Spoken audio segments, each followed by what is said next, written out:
Hello everyone, कैसे हो आप सभी लोग। आई होप आप बहुत अच्छे होंगे और अच्छे से तैयारी भी चल रही होगी। सो आज हम करने वाले हैं मंथली एमसीक्यू सीरीज का part 6 for the month of June. अगर आपने इसका प्रीवियस पार्ट नहीं देखा है तो आई बटन पे क्लिक कर सकते हैं। पार्ट नंबर 5 का लिंक आपको यहाँ पे मिल जाएगा एंड डिस्क्रिप्शन बॉक्स में आपको टेलीग्राम चैनल का लिंक मिल जाएगा। वहाँ पे सारी पीडीएफ्स हम अपलोड करते हैं, ठीक है। एंड बिकॉज ऑफ टेलीग्राम का जो सस्पेंशन हो रखा है अभी, टेम्प्रेरी सस्पेंशन, तो उसकी वजह से अभी पीडीएफ जो है वो आपको नहीं मिल पाएंगे। बट जैसे ही सस्पेंशन हटता है आपको सारी पीडीएफ जो है अवेलेबल करा दी जाएंगी, ठीक है। सो स्टार्ट करते हैं आज का सेशन। फर्स्ट आपका क्वेश्चन है, the government of India expanded the QR code tagging initiative for FCI food grain bags to which states during the ongoing marketing season.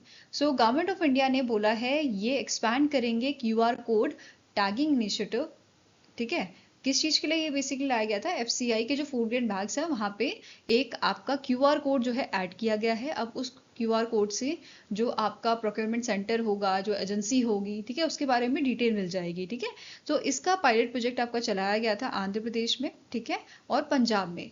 Rice के लिए आंध्र प्रदेश में चलाया गया था और वीट के लिए पंजाब में, और ये सक्सेसफुल रहा है। इसके बाद इन्होंने अभी फैसला लिया है कि ये फर्दर आंध्र प्रदेश में, तेलंगाना में और उड़ीसा में ये चीज़ अब जो है लागू करेंगे और ये चीज़ अब फॉलो करेंगे, ठीक है। अभी पायलट प्रोजेक्ट किया था, उसके बाद अब ये हर जगह आपका जो है धीरे धीरे करके ये इस चीज़ को लाएंगे, ठीक है। ऐसा इन्होंने यहाँ पे बोला है। तो अभी जो स्टेट्स यहाँ पे मेंशन किए गए हैं वो है आंध्र प्रदेश, तेलंगाना एंड उड़ीसा, ठीक है। अब ये जो क्यूआर कोड है ये यूनिक क्यूआर कोड है जो इन बैग्स में लगाए जाएंगे, फूड ग्रेन बैग्स में। And it will enable tracking of a procurement centre, procuring agency, procurement season, ठीक है, with the scanning carried out by the FCI godowns during the storage and fair price shops, right। अब इसका pilot project कहाँ कहाँ पे हुआ था, आंध्र प्रदेश में राइस के लिए हुआ था दिसंबर 2025 से जनवरी 2026 के बीच में। वीट के लिए हुआ था पंजाब में अप्रैल से मई तक ये आपका जो है पायलट प्रोजेक्ट चलाया गया था, ठीक है।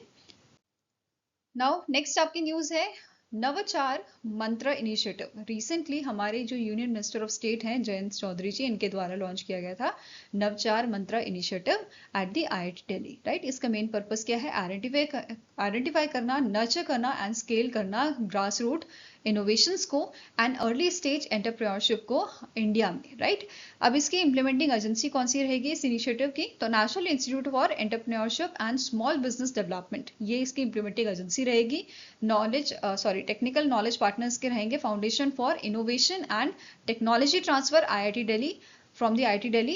एंड एंगेजमेंट की बात करें तो ईयर लॉन्ग प्रोग्राम ये रहेगा with a multi stage evaluation by academia, industry, investor and government, right.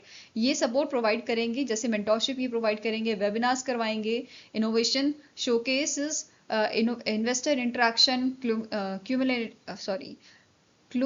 culminating in a national showcase event, right। तो मेंटोरशिप वेबिनार्स इस टाइप का सपोर्ट यहाँ पे प्रोवाइड किया जाएगा। और फोकस एरियाज का रहेगा आपका एग्रीटेक में, हेल्थ टेक में, एडिटेक में, ठीक है, skilling, climate and sustainability, rural commerce, micro small medium enterprises enablement, targeting innovators from your tier 2 and tier 3 cities, aspirational districts and rural India, right। Application जो है ये आपकी ओपन रहेगी until the 5 July 2026 on the Skill India Digital Hub, okay। इसके साथ ही इस पे base question कर लेते हैं। Union minister of state Jayant Chaudhary launch the Navachar Mantra and a national initiative to nurture grassroot innovations and early stage entrepreneurship. The program is implemented by which institution. So इनमें से कौन सी ऑर्गेनाइजेशन है जो इसकी इम्प्लीमेंटिंग एजेंसी आपकी रहेगी, तो it is national institute for entrepreneurship and small business development, ठीक है। आंसर आपका रहेगा इसमें ऑप्शन नंबर सी। अब बात कर लेते हैं स्टार्टिंग इन्फॉर्मेशन की। इस ऑर्गेनाइजेशन के डायरेक्टर जनरल आपके हैं डॉक्टर पूनम सिन्हा। हेडक्वार्टर नोएडा उत्तर प्रदेश में लोकेटेड है और इसे 1983 में स्टैब्लिश किया गया था। नाउ नेक्स्ट आपकी न्यूज है, यूनियन कैबिनेट ने अप्रूव किया है one time budgetary support of rupees up to rupees 10,000 crore for oil marketing companies to provide aviation turbine fuel price stabilization support to schedule Indian Airlines for their domestic and international operation। तो recently आप सभी को पता है जो आपके oil के prices हैं, जैसे पेट्रोल, डीजल, इन सब के जो प्राइसेस हैं वो आपके बढ़े हैं, ठीक है। और किस वजह से बढ़े हैं सभी को पता है, राइट। जो ये वॉर्स आपकी चलती हैं इसके चक्कर में या सस्पेंशन जो किया जाता है उसके चक्कर में जो है यहाँ पे आपके जो ऑयल प्राइसेस हैं वो बढ़ जाते हैं। और इन्हीं प्राइसेस को स्टेबलाइज करने के लिए ये स्कीम लाई गई है जो सपोर्ट करेगी ऑयल मार्केटिंग कंपनीज को। और ये यहाँ पे किस तरह से सपोर्ट करेंगे, मतलब गवर्नमेंट किस तरह से यहाँ पे सपोर्ट करने वाली है वो डिस्कस करते हैं। ठीक है, सो यहाँ पे ministry of petroleum and natural gas जो है, ठीक है, ये प्रोवाइड करेगी बजटरी सपोर्ट हमारे ऑयल मार्केटिंग कंपनीज को। किस फॉर्म में? इंटरेस्ट फ्री एडवांसेस के फॉर्म में। ठीक है, मतलब पैसा यहाँ पे ये बेसिकली प्रोवाइड करेंगे ऑयल मार्केटिंग कंपनीज को, जैसे इंडियन ऑयल, आपका Bharat petroleum corporation, Hindustan petroleum corporation, इस टाइप की जो ऑयल मार्केटिंग कंपनीज है इनको पैसा दिया जाएगा इंटरेस्ट फ्री। ठीक है, एडवांसेस यहाँ पे दिए जाएंगे और ये एडवांसेस आपके हो सकते हैं अप टू 10,000 करोड़ तक। ठीक है, इसमें भी कुछ कंडीशंस लगाई गई हैं। इस कंडीशन को पढ़ने से पहले एक टर्म हम पढ़ लेते हैं, इंपोर्ट पैरिटी प्राइस। ये प्राइस इंडिया पे करता है। ठीक है, it is the price India would pay if the fuel were imported from the international market, right. So ये इंपोर्ट पैरिटी प्राइस हमने क्यों पढ़ा अभी आप समझोगे। कंडीशन यहाँ पे क्या लगाई गई है, अगर इंपोर्ट पैरिटी प्राइस ज्यादा होता है गवर्नमेंट बेंचमार्क प्राइस से, इन दैट केस गवर्नमेंट जो है, जो डिफरेंसेस होंगे बेसिकली वो कंपनसेट करेगी गवर्नमेंट। ठीक है, अब यहाँ पे हमने बात की कि गवर्नमेंट जो है वो पैसा प्रोवाइड करेगी आपके ऑयल मार्केटिंग कंपनीज को, राइट। कैसे प्रोवाइड करेगी ये भी समझ आ गया। ठीक है, आपके इंटरेस्ट फ्री एडवांसेस में इस टाइप से प्रोवाइड करेगी और कंडीशंस भी बता दी है कि ये कंपनसेशन कैसे देगी, राइट। अब बात करते हैं पैसा वापस कैसे आएगा, गवर्नमेंट को पैसा ये वापस कैसे देंगे। ठीक है, so recovery and true up mechanism जो आपका है ये कैसे होगा, जब आपके जो फ्यूल प्राइसेस कम होंगे तब इन ऑयल मार्केटिंग कंपनीज जो हैं ये पैसा वापस करेंगी गवर्नमेंट को। ठीक है, if the future ETF prices, it is your aviation turbine fuel prices जो हैं वो कम होते हैं, वो डिक्लाइन होते हैं, in that case oil marketing companies repay the earlier support received, right. The money is return to the consolidated fund of India and this continues until the full government advances is recovered. तो पैसा कैसे दिया जाएगा और कैसे वापस दिया जाएगा ये सब हमने देख लिया। अब यहाँ पे और क्या चीजें बोली गई हैं, coverage and fixed price arrangement. जैसे यहाँ पे सारे ऑल शेड्यूल इंडियन कैरियर्स जो हैं, आपके कैरियर्स जो हैं वो आपके अवेलेबल हैं। ठीक है, उनके लिए ये चीज अवेलेबल रहेगी। ये अप्लाई होगा डोमेस्टिक एंड इंटरनेशनल ऑपरेशंस के लिए। एंड यहाँ पे इंट्रोड्यूस किया गया है एक fixed ATF price agreement, reduce करने के लिए exposure to the sudden fuel price spikes, right. Implementation की बात करें तो एयरलाइन जो है they must procure your aviation turbine fuel only from the oil marketing companies. ठीक है, सेकंड यहाँ पे इंप्लीमेंटेशन के लिए क्या बोला है, it required signing of MOUs with the ministry of corporate affairs and ministry of petroleum and natural gas, right. Procurement यहाँ पे अलाउड है आपका 3 साल तक, up to 3 years, and it is subjected to annual review और until recovery of advances, right. तो ये चीजें यहाँ पे बताई गई हैं। अब इन सब चीजों की मॉनिटरिंग कौन करेगा, तो एक कमेटी यहाँ पे आपकी बनाई जाएगी। ठीक है, जो जिसमें रिप्रेजेंटेटिव्स होंगे ministry of corporate affairs, ministry of petroleum and natural gas and department of expenditure. इनसे यहाँ पे रिप्रेजेंटेटिव आपके शामिल होंगे और इनका काम होगा इम्प्लीमेंटेशन करना, claim verification, reconciliation, settlement and audit करना, और ये इंश्योर करेगा transparency and accountability, right. Duration कब तक रहेगी, ये वैलिड रहेगा 36 months तक और 3 years तक। ठीक है, now question is, the Union Cabinet approved the ATF price stabilization support scheme for scheduled Indian airlines. What is the total budgetary support sanction under the scheme? So कितना amount यहाँ पे sanction किया गया है, up to 10,000 crore का, right? So answer is option number D. Next आपका यहाँ पे न्यूज है, यूनियन कैबिनेट ने अप्रूव किया है ₹9,585 crore schemes to replace 2.07 lakh Bharat Sage 4th and older trucks and buses in a Delhi NCR with BS6 compliant और electric vehicles. So यहाँ पे आपका एक स्कीम लॉन्च की गई है जिसका बजट 9,585 करोड़ का है और इस स्कीम का एम क्या है, रिप्लेस करना 2.07 lakh Bharat says 4th and older trucks and buses जो आपकी हैं दिल्ली NCR में। ठीक है, किससे ये आपकी रिप्लेस की जाएंगी, भारत सेज 6 कंप्लायंट और योर इलेक्ट्रिक व्हीकल्स, इनसे ये रिप्लेस की जाएंगी। अब ड्यूरेशन इसका रहेगा 2 years, एनरोलमेंट पीरियड इसका रहेगा एंड 5 year इंसेंटिव्स का, राइट। ऑब्जेक्टिव क्या है? रिड्यूस करना व्हीकल एमिशन को, इंप्रूव करना एयर क्वालिटी को एंड एक्सेलरेट करना कॉमर्शियल फ्लीट मॉडर्नाइजेशन को, राइट। फंडिंग एजेंसी यहाँ पे आपकी रहेगी national capital region planning board under ministry of housing and urban affairs, right. Implementing ministries रहेंगी आपकी ministry of road transport and highways, ministry of petroleum and natural gas along with the participating states and UT of Delhi, Haryana, Rajasthan and Uttar Pradesh, इन सब के collaboration से basically ये implement किया जाएगा, ठीक है। एलिजिबिलिटी क्या है? BS4 और ओल्डर कमर्शियल व्हीकल्स जो रजिस्टर्ड हैं दिल्ली NCR में, ठीक है। आपका BS थर्ड और ओल्डर ये कंपलसरी स्क्रैपेज इसका आपका बताया गया है at the registered vehicle scrapping facilities, and जो BS4 आपका है ये स्क्रैप किया जा सकता है और सोल्ड किया जा सकता है outside the NCR in a non-national clean air program cities, right?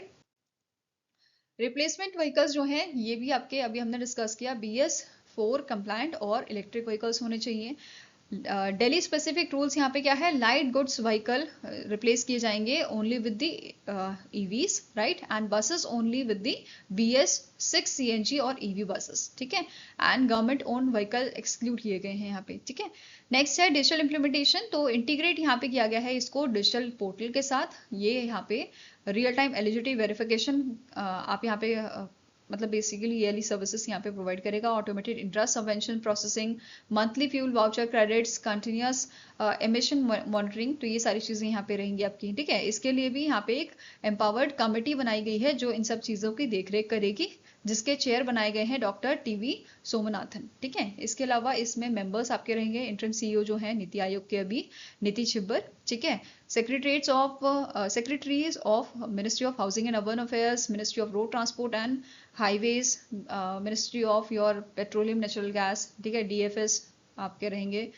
Chief secretaries रहेंगे ऑफ अ पार्टिसिपेटिंग स्टेट्स, ठीक है। Then NCR PV member secretary यहाँ पे रहेंगे, और जो लोकल लेवल पे इम्प्लीमेंटेशन है इनकी देखरेख करेंगे डिस्ट्रिक्ट कलेक्टर्स एंड मजिस्ट्रेट, ठीक है। साथ में ही अब बात करते हैं बेनिफिट्स की, तो सेंट्रल गवर्नमेंट जो है ये प्रोवाइड करेगी 5% इंटरेस्ट सबवेंशन 5 सालों के लिए, monthly fuel vouchers up to 4,800 via oil marketing companies, right. Lump sum electric vehicle incentives और सर्टिफिकेट ऑफ डिपॉजिट ट्रेडिंग यहाँ पे प्रोवाइड किया जाएगा। स्टेट गवर्नमेंट इंसेंटिव्स की बात करें तो यहाँ पे registration favours up to 100%, motor vehicle tax concession for the new vehicles 50% tax concession यहाँ पे रहेगा BS6 व्हीकल्स के लिए for the 10 years, right, and waiver of pending liabilities, right. इसके अलावा ओरिजिनल इक्विपमेंट मैन्युफैक्चर सपोर्ट यहाँ पे प्रोवाइड किया जाएगा, 8% of ex showroom discount on eligible vehicles, ठीक है।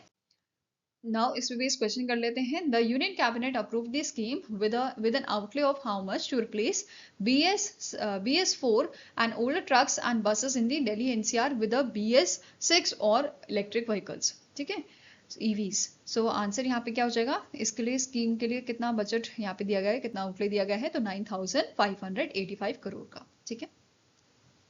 नाउ नेक्स्ट आपका क्वेश्चन है, the government of Himachal Pradesh recently signed an MOU with which international organization to strengthen climate resilient development and biodiversity conservation।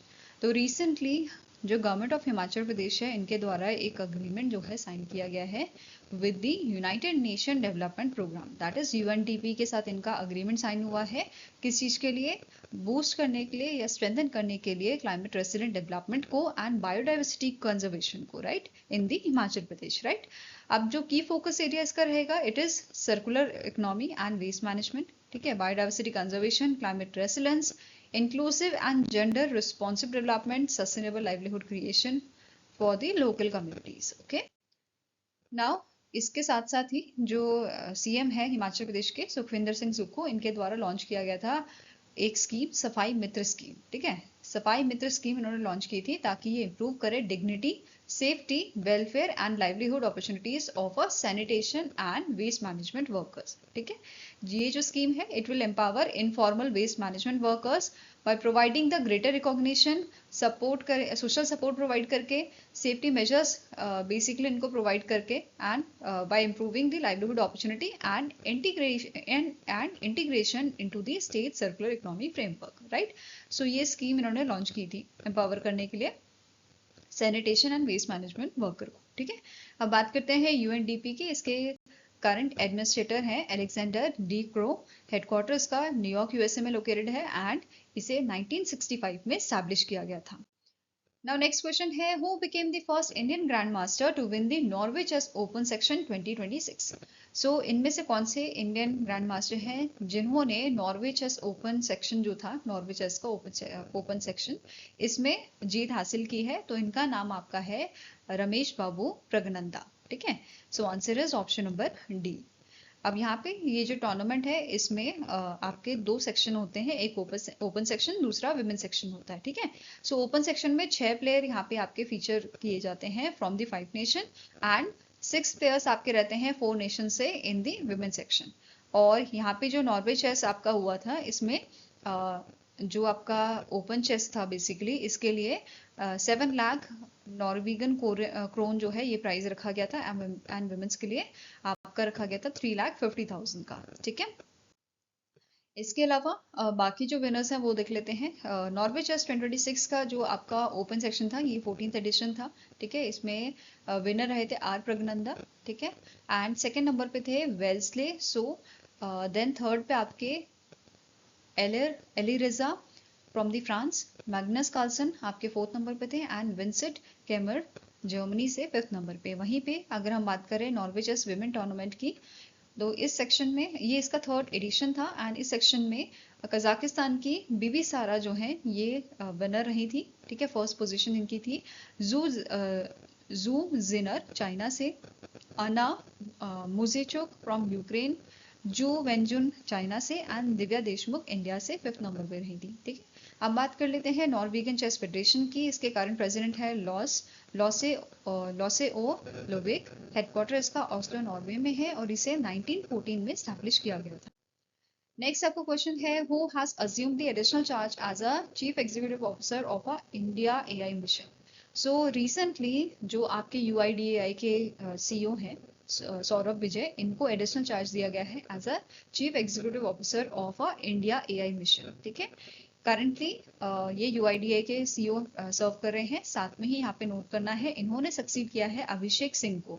Abhishek Singh जो है इन्होंने अज्यूम किया है charge as a DG of national testing agency, okay. साथ में ही यहाँ पे जो आपके चीफ ऑपरेटिंग ऑफिसर हैं, ठीक है, ये भी अपॉइंट किए गए हैं इंडिया एआई मिशन के, जिनका नाम है सुदीप श्रीवास्तव, जो ज्वाइंट सेक्रेटरी है ministry of electronics and information technology के, ओके।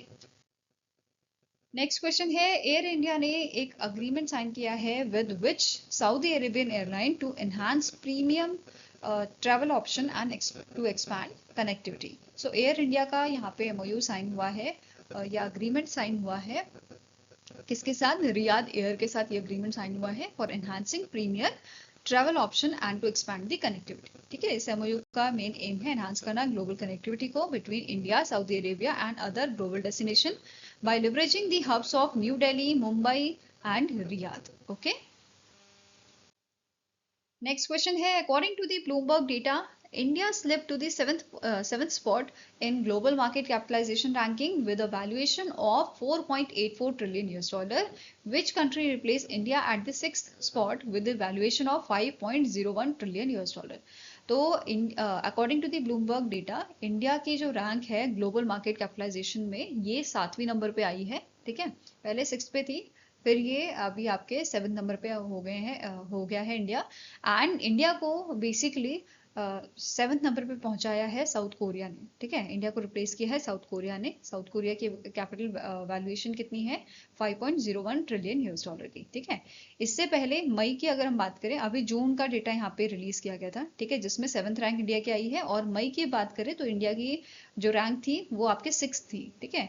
और यहाँ पे ताइवान ने बेसिकली पहले 5th रैंक थी, फिर ताइवान ने इंडिया को रिप्लेस किया था और इंडिया की जो है 6th रैंक हो गई थी, और अब जाके जून में 7th रैंक इंडिया की हो गई है। ठीक है, अब यहाँ पे बाकी कंट्रीज की रैंक देखें तो पहले नंबर पे यूएसए आता है with the market capitalisation of 79.1 trillion US dollar. China second number पे with 16.3 trillion US dollar. Japan third number पे है 8.9 ट्रिलियन यूएस डॉलर।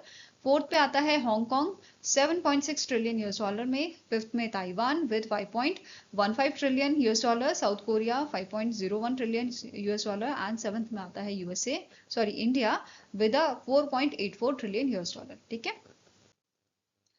नेक्स्ट आपकी न्यूज है, रिसेंटली एनएसओ ने, नेशनल स्टैटिस्टिक्स ऑफिस जो है, इनके द्वारा एक एस्टिमेट्स यहाँ पे जारी किए गए हैं, provisional estimate of GDP for financial year 2026 and quarter four GDP जो है आपके फाइनेंशियल ईयर 2026 के, वो यहाँ पे रिलीज किए गए थे। ठीक है, सो इसमें एक तो एनुअल और क्वार्टर फोर जीडीपी आपका कवर किया गया है, और इसके लिए बेस ईयर आपका रखा गया है 2022 से 2023, जो पहले 2011 से 12 चूज किया जाता था। ठीक है, फेब्रवरी में ही इसको मतलब रिवाइज किया गया है।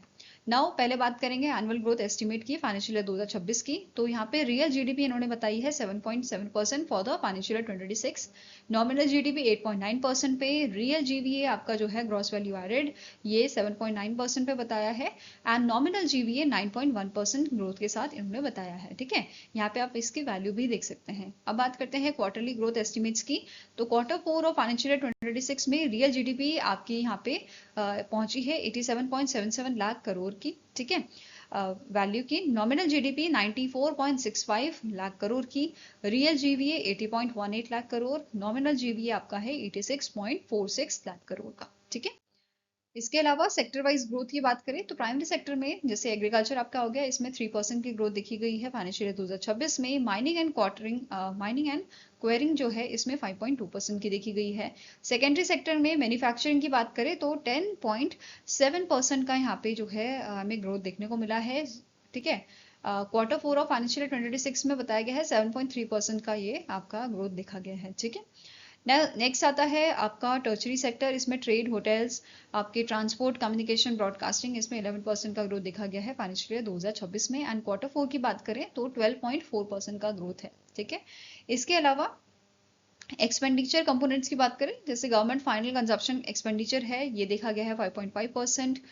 ठीक है, ग्रॉस फिक्स्ड कैपिटल फॉर्मेशन इसमें 8.2% का देखा गया है, and private final consumption expenditure 7.7% पे देखा गया है। ठीक है, नाउ इस बेस क्वेश्चन कर लेते हैं। According to the NSO provisional estimates, India's real GDP growth rate stood at. तो एज पर दी एनएसओ जो प्रोविजनल एस्टिमेट है, ठीक है, फाइनेंशियल ईयर 2026 का, इसमें इंडिया की रियल जीडीपी जो बताई गई है इट इज 7.7%। ठीक है, कितनी बताई गई है? 7.7% प्रिडिक्ट की गई है।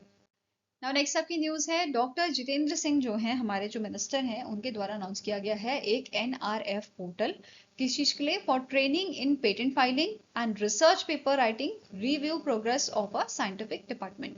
सो यहाँ पे पोर्टल लॉन्च किया गया है। इसका मेन एम है to facilitate training in patent filing support, research paper writing assistant for the researchers, students and innovators across the India. ठीक है, सो इसके अलावा यहाँ पे एक और आपकी न्यूज है, जैसे टी हब ने लॉन्च किया है इसका थर्ड कोहरेट ऑफ ऑर्बिट, जो एक स्पेशलाइज्ड एक्सीलरेटर प्रोग्राम है for the space technology startups के लिए। एंड जो प्रोग्राम है it is supported by AIM, that is Atal innovation mission under the Atal innovation incubation centre T hub, right.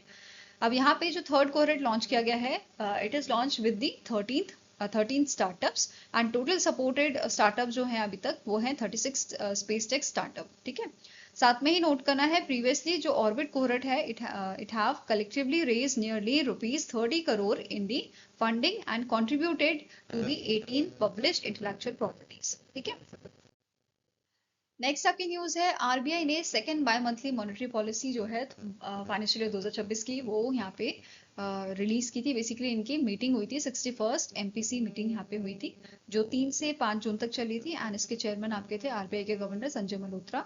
बाकी मेंबर्स इसके यहाँ पे जो थे it is Nagesh Kumar, Saugata Bhattacharya, I think it is Sujata Bhattacharya, right, Ram Singh, doctor Poonam Gupta, Indranil Bhattacharya. ठीक है, तो ये सारे मेंबर्स यहाँ पे इनके थे जिन्होंने पार्टिसिपेट किया था इस मीटिंग में। और इस मीटिंग में आपका जो है रेपो रेट जो है वो अनचेंज रखा गया था। ठीक है, न्यूट्रल स्टांस यहाँ पे था। एंड बाकी पॉलिसी रेट्स भी यहाँ पे देख लेते हैं। जैसे रेपो रेट है 5.25% पे, स्टैंडिंग डिपॉजिट फैसिलिटी रेट आपका 5% पे है, marginal standing facility rate 5.50, bank rate 5.50, आपका रिवर्स रेपो रेट है 3.35% पे, एंड CRR 3% एंड SLR आपका 18% पे है। वहीं पे GDP फॉरकास्ट की अगर हम बात करें फाइनेंशियल ईयर 2027 के लिए, तो यहाँ पे जो GDP फॉरकास्ट है फाइनेंशियल ईयर 2027 की, ये आपकी रिवाइज की गई है। पहले 6.9 थी, अभी से कम करके 6.6% कर दिया गया है। एंड क्वार्टरली प्रोजेक्शन की बात करें तो Q1 में 6.6% बताई गई है, 2 में 6.3 और Q3 में 6.5 एंड Q4 में 6.8% बताई गई है। इसके अलावा इन्फ्लेशन प्रोजेक्शन फाइनेंशियल ईयर 2027 के लिए बताया गया है, ये आपका इंक्रीज हुआ है 5.1% पे। ठीक है, पहले 4.6% प्रेडिक्ट किया गया था। क्वार्टरली प्रोजेक्शंस की बात करें तो Q1 में 4.2%, Q2 में 5.1%, 3 में 5.9 एंड 4 में 5. राइट। इसके साथ RBI ने यहाँ पे कुछ मेजर्स अनाउंस किए हैं अट्रैक्ट करने के लिए डॉलर इनफ्लोज को। ठीक है, अब यहाँ पे क्या मेजर्स हैं? सारे न्यू इश्यूएंस जो आपके होंगे 15 इयर्स, 30 इयर्स एंड 40 इयर्स के होंगे गवर्नमेंट सिक्योरिटीज के, and it will now be included under the fully accessible route. ठीक है, ये आपके इंक्लूडेड होंगे फुली एक्सेसिबल रूट में। अभी तक क्या हो रहा था, it was restricted to the government bonds with maturities of up to 10 years. अभी से इशुएंस यहाँ पे 15 साल, 30 साल और 40 साल तक किया गया है। ठीक है, इसके साथ अनाउंस किया है RBI ने कि जो इन्वेस्टमेंट लिमिट्स है ऑन दी अदर सिक्योरिटीज, ये भी हटा दी गई हैं, ये भी रिमूव कर दी गई हैं। ठीक है, नेक्स्ट पॉइंट है the investment limit for NRIs and overseas citizens of India in equity instrument will be increased from 5% to 10%। तो इन्वेस्टमेंट जो आपकी इक्विटी इन्वेस्टमेंट है, ये भी NRI और ओवरसीज सिटीजन ऑफ इंडिया जो है इनके लिए इंक्रीज की गई है। पहले 5% था, अब ये 10% कर दिया गया है। इसके अलावा एग्रीगेट लिमिट जो है वो भी बढ़ा दी गई है, 10 से 24 कर दी गई है, 24%। ठीक है, नेक्स्ट है RBI ने यहाँ पे क्या बोला है, ये ऑफर करेंगे concessional foreign exchange facility that will remain available until 30th September 2026। And ये आपका जो इंसेंटिवाइज ये आपका रहेगा 3 to 5 years external commercial borrowing से by public sector banks, public sector units. ठीक है, नेक्स्ट आता है FCNR डिपॉजिट्स। RBI ने यहाँ पे क्या बोला है, RBI to bear full hedging cost for the fresh 3 to 5 years deposit जो आपका 30 सितंबर 2026 तक रहेगा। एंड RBI ने अनाउंस किया है दैट ये रीस्टोर करेंगे time period for the realisation of export proceeds in a 9 month। ठीक है, नेक्स्ट पॉइंट है RBI ने रिमूव किए हैं limits for the foreign portfolio investment under the general rule. And यहाँ पे जो short term limit, concentration limit, survey security wise limit जो थी इनको हटा दिया गया है। ठीक है, रिस्ट्रिक्शंस यहाँ पे हटा दी गई हैं इससे। इसके अलावा यहाँ पे ओवरऑल लिमिट जो थी वो आपकी सेम रही, मतलब यहाँ पे बोला गया है कि ओवरऑल लिमिट यहाँ पे रिटेन की गई है 6% of the outstanding central government securities and 2% of the state government securities. तो ये ओवरऑल लिमिट रहेगी, बाकी ये जो 3 आपके लिमिट है ये इन पे रिस्ट्रिक्शन जो था वो हटा दिया गया है। ठीक है, एंड यहाँ पे जनरल एंड लॉन्ग टर्म जो आपकी कैटेगरीज थी उनको सिंगल लिमिट में मर्ज किया गया है। ठीक है, नेक्स्ट यहाँ पे इस पे क्वेश्चन कर लेते हैं the RBI revised India's real GDP growth forecast for financial year 2027 to dash. तो RBI ने अभी GDP फाइनेंशियल ईयर 2027 के रिवाइज की है 6.6% पे। ठीक है, पहले 6.9 थी, फिर 6.6% बताई गई है अभी। नेक्स्ट क्वेश्चन है the government of India formed a 6 sector specific working groups to identify up to 100 products for boosting domestic manufacturing and reducing the import reliance. These groups are chaired by. तो government of India ने form किए हैं 6 sector specific working group.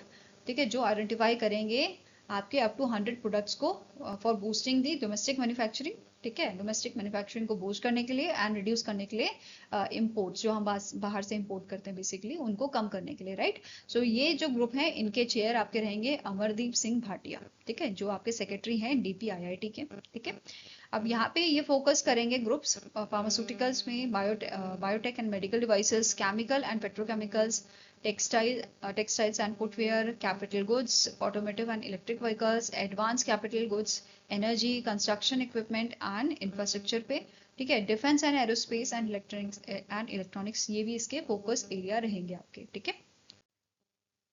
Next यहाँ पे आपकी news है, president जो है आपके म्यांमार के यू मिन ओंग हेलंग, इनका विजिट हुआ था इंडिया में और इनका 30 मई से 30 जून तक का विजिट था। और इन्होंने बिहार के बोध गया में जो है अपना विजिट बेसिकली स्टार्ट किया था एंड इन्होंने परफॉर्म किए थे prayers in the Mahabodhi temple. इन्होंने विजिट किया था Mahabodhi meditation centre and Sujata temple में, ठीक है। इसके साथ ही इनके विजिट के दौरान हाई लेवल मीटिंग्स हुई थी इनकी पीएम मोदी जी के साथ, जहां पे इन्होंने रिव्यू किया था bilateral, regional and global issues and they also explored the strengthening ties, right. फिर एस जयशंकर जी जो है इनके साथ भी मीटिंग हुई थी, बायलैटरल डिस्कशंस इनके हुए थे और हमारे जो नेशनल सिक्योरिटी एडवाइजर हैं अजीत डोभाल जी, इनके साथ सिक्योरिटी एंड स्ट्रैटेजिक टॉक्स इनकी हुई थी, ठीक है।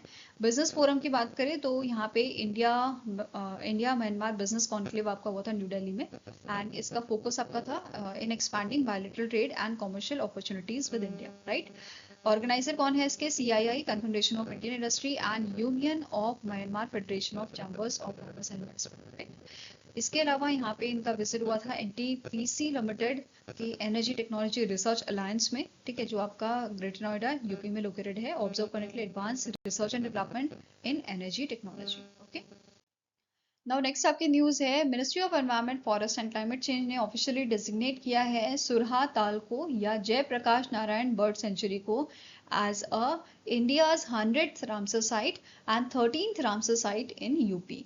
तो ये 13वीं रामसर साइट बनी है यूपी की एंड इसी के साथ यूपी जो है आपका सेकंड स्टेट रहता है जहाँ पे सबसे ज्यादा रामसर साइट है, सबसे मतलब सेकंड स्टेट जिसके पास सबसे ज्यादा रामसर साइट है। फर्स्ट स्टेट कौन सा है कमेंट सेक्शन में बताओ, ठीक है। सो ये इंडिया की 100th रामसर साइट बनी है। अब सुराह ताल की बात करें, इसे डिक्लेयर किया गया था बर्ड सेंचुरी 1991 में, ठीक है। एंड इसे 2002 में आपका रीनेम किया गया था as a Jayaprakash Narayan bird sanctuary, ठीक है।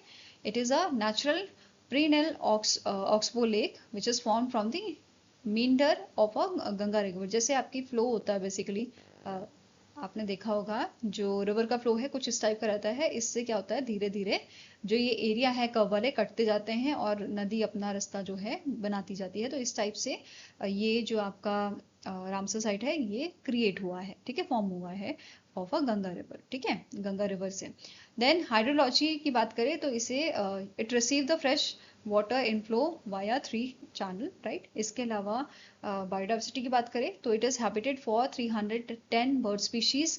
It host up to 2 lakh migratory birds in a winter and species include little cormorant, grey heron, आपका spot billed pelican, bar headed goose, ठीक है, ये सारे आपकी स्पीशीज यहाँ पे देखने को मिलते हैं। Now question is which among the following wetland is Uttar Pradesh in Uttar Pradesh was designated as India's 100th Ramsar site? So ये आपका है सुरहा ताल, ठीक है, जिसे हम जयप्रकाश नारायण बर्ड सेंचुरी के नाम से भी जानते हैं। अब बात करते हैं कुछ स्टैटिक इन्फॉर्मेशन की। सो रामसर साइट जो है इंडिया में पहली साइट कौन सी थी जो रामसर साइट डिक्लेयर की गई थी 1981 में चिलिका लेक उड़ीसा से एंड आपका किलाडियो नेशनल पार्क फ्रॉम राजस्थान, ठीक है। अगर बात करें एशिया में तो इंडिया एशिया में, पूरे एशिया में इंडिया जो है इसमें सबसे ज्यादा रामसर साइट्स आपकी हैं, 3rd world wide, right. Top states जिनमें सबसे ज्यादा रामसर साइट आपकी लोकेटेड है, तमिलनाडु में 20 हैं, ठीक है, उत्तर प्रदेश में 13 हैं और उड़ीसा में 6 हैं। Now next up a question है, the Reserve Bank of India recently imposed a monetary penalty of rupees 41.80 lakh on which public sector bank for lapses in a KYC norms and account classification. तो RBI ने recently 41.80 lakh की जो penalty है वो लगाई है आपकी on a Canara bank, right. So answer is option number B. Next आपकी यहाँ पे न्यूज़ है, एसबीआई की एक रिपोर्ट आपकी रिलीज की गई है एसबीआई एकोरैप नाम से। इसमें इन्होंने मेंशन किया है इंडिया का जीडीपी ग्रोथ जो है फाइनेंशियल ईयर 2026 के लिए ये इंक्रीज करके इन्होंने 7.7% बताया है, ठीक है। Q4 फाइनेंशियल ईयर 2026 का बताया है 7.8%, that is it will accelerated to 7.8%, right. Then nominal GDP जो है आपका, nominal GDP outlook financial year 2027 का, it is projected 12.5% to 13%, higher than the budget estimate of a 10%, right. Next is gross value added जो है Q4 of financial year 2026 के लिए ये 7.9% बताई है। फुल फाइनेंशियल ईयर 2026 का एवरेज जो है 7.9% बताया गया है, एंड कोर जीवीए एक्सपेंशन जो है 9.7% का बताया गया है, ठीक है। नाउ सेक्टर वाइज परफॉर्मेंस की बात करें तो सर्विस सेक्टर में it is expanded to 9.9% in the Q4 of financial year 2026। सब सेक्टर्स उसमें ट्रेड, होटल्स, आपके ट्रांसपोर्ट, कम्युनिकेशन, ब्रॉडकास्टिंग, ये सारे हैं, और इसमें 12.5% की ग्रोथ देखी गई है। वहीं पे financial, real estate, professional services, इसमें 10.4% की ग्रोथ देखी गई है, ठीक है। नेक्स्ट आता है टोटल इन्वेस्टमेंट जो अनाउंस की गई थी, अनाउंस की गई है फाइनेंशियल ईयर 2026 में, it is recorded 80 lakh crore, ठीक है। प्राइवेट इन्वेस्टमेंट जो है 56 लाख करोड़ की यहाँ पे देखी गई है। इसके अलावा सेक्टोरल शेयर की बात करें तो मैन्युफैक्चरिंग में ये approximately 29% of the new announcement है, एंड सेकंड नंबर पे आता है आपका पावर सेक्टर, ठीक है। मैन्युफैक्चरिंग पहला है, दूसरा पावर सेक्टर है, ठीक है, which is the largest contributor, right. Now question is, according to the latest SBI ECORAP report, India's GDP growth for the full financial year 2026 was estimated at, तो ये estimate की गई है 7.7% पे, right? So answer is option number D. Now next अब बात करते हैं नेशनल एंड इंटरनेशनल डेज की। तो फर्स्ट आपका है वर्ल्ड एनवायरनमेंट डे, जो 5 जून को हम ऑब्जर्व करते हैं, और इस बार 54th एडिशन इसका हमने ऑब्जर्व किया था with the theme inspire by nature for climate for our future, ठीक है। इसका जो ग्लोबल सेलिब्रेशन था वो होस्ट किया था अजरबैजान ने इन बाकू, ठीक है, with the theme climate action, ठीक है। इसके साथ नोट करना है इंडिया में ग्लोबल सेलिब्रेशन कब हुआ था, in the year 2011, okay. Now यहाँ पे एक रिपोर्ट जो है वो रिलीज की गई थी, state of India's environment 2026 on the occasion of world environment day, which is release by centre for science and environment and down to earth, in organisation द्वारा जो है इस रिपोर्ट को जारी किया गया था। एंड इसमें हाईलाइट किया गया है India face extreme weather on 99% of days in 2025, and nearly 97,000 hectares जो है ये आपके डाइवर्ट हुए हैं for a non forest use 2020-21 से 2024-25 की यहाँ पे बात की जा रही है, and diversion increase in the 26 states, right. Human wild conflicts की बात करें तो tiger killed 40 people in the first half of 2025, ये इन्फॉर्मेशन इसमें आपकी मेंशन की गई थी, ठीक है। इसके अलावा परफॉर्मेंस कैप्स की यहाँ पे बात करें तो 15 स्टेट्स एंड यूटीज जो है इन्होंने स्कोर किया है half way in overall environmental assessment. 27 states ऐसे हैं जिन्होंने स्कोर किया है below half way in agriculture and land. 16 state ऐसे हैं जिन्होंने बिलो हाफ वे आपका स्कोर किया है in the public health, and 32 out of 36 states and UTs scored below half way in the infrastructure and human development. Next है अब world environment day के occasion पे असम में एक मेगा प्लांटेशन ड्राइव हुआ था, जिसमें आपका जो यहाँ के बेसिकली हमारे मतलब असम के जो आपके सीएम हैं हिमंता बिस्वा शर्मा, उनके द्वारा ये प्लांटेशन ड्राइव आपका लीड किया गया था, और इसमें इन्होंने 1 करोड़ 2,35,632 सैपलिंग्स जो हैं वो प्लांट की थी अप्रोक्सीमेटली 8 आवर्स में, ठीक है। और यहाँ पे 35.34 lakh women's self help group members जो हैं उनका पार्टिसिपेशन यहाँ पे देखने को मिला था across rural and urban areas, ठीक है। यहाँ पे कुछ डिस्ट्रिक्ट्स हैं, जैसे आपका बरपेटा डिस्ट्रिक्ट जो आपका है असम का है, इसमें हाईएस्ट प्लांटेशन काउंट देखा गया है, और नगांव डिस्ट्रिक्ट जो है यहाँ पे हाईएस्ट पार्टिसिपेशन देखा गया था, ठीक है। इसके अलावा इस ओकेजन पे लॉन्च किया गया था E85 fuel, which is launch by the union minister Hardeep Singh Puri, ठीक है। ये लॉन्च किया गया था Indian oil corporation fuel station new Delhi में, एंड इसका कंपोजिशन आपका है 85% एथेनॉल 15% पेट्रोल का, राइट। और इनिशियली 50 to 100 स्टेशन पे जो मेजर सिटीज हैं वहाँ पे ये रोल आउट किया जाएगा, and by end of 2026 500 station में, और बाय एंड ऑफ 2027 5000 स्टेशन में ये आपका रोल आउट किया जाएगा, ठीक है। इसका बेनिफिट क्या होगा, it is design for the flex fuel vehicles, जो रिड्यूस करेगा एयर पॉल्यूशन, आपका green house gas emission, crude import forex outflow को बूस्ट करेगा, energy security, domestic biofuel production and farmer income को, and it will support India's 20% ethanol blending target advance to 2025-2026, okay. Now next आता है world day against आपका स्पेसिज्म 5 जून को ये observe किया जाता है। And world day for the end of speciesism ये आपका ऑब्जर्व किया जाता है 31 अगस्त को, to raise awareness about the ending discrimination based on the species, right. Next आता है यूएन रशियन लैंग्वेज डे, 6 जून को ऑब्जर्व करते हैं। And is in 227th birth anniversary आपकी मनाई गई थी एलेक्जेंडर सर्गेविच की, ठीक है। नेक्स्ट आता है इंटरनेशनल सीवीड डे, 4 जून को ऑब्जर्व किया जाता है। And next is world pest day या वर्ल्ड पेस्ट अवेयरनेस डे, 6 जून को ऑब्जर्व करते हैं इसको, और इसका थीम था defending health across borders, the global power of pest management, right. अब यहाँ पे 10th एनिवर्सरी समिट आपका हुआ था, एक स्पेशल मतलब वर्ल्ड पेस्ट डे 2026 सेलिब्रेशन जो है वो बेसिकली यहाँ पे हुआ था हांगकांग में, हांगकांग चाइना में, राइट।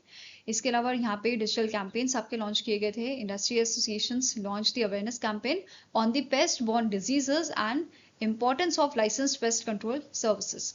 इसके अलावा पेस्ट मैनेजमेंट ऑर्गेनाइजेशन ने कंडक्ट किया था hygiene and integrated pest management awareness and training programmes को in on the occasion of world pest day, ठीक है। आई होप गाइज आपको ये वीडियो पसंद आया हो, पसंद आए तो लाइक एंड शेयर जरूर कीजिएगा, और हमारे साथ जुड़ने के लिए हमारे चैनल को सब्सक्राइब कीजिएगा। अगर आपके कोई सजेशन है तो आप हमें मेल कर सकते हो benchmarkstudy007@gmail.com पे, या फिर आप हमें कमेंट सेक्शन में भी लिख सकते हैं। सो मिलेंगे ऐसे ही नेक्स्ट वीडियो के साथ। Till then take care, have a nice day and all the best for your preparations.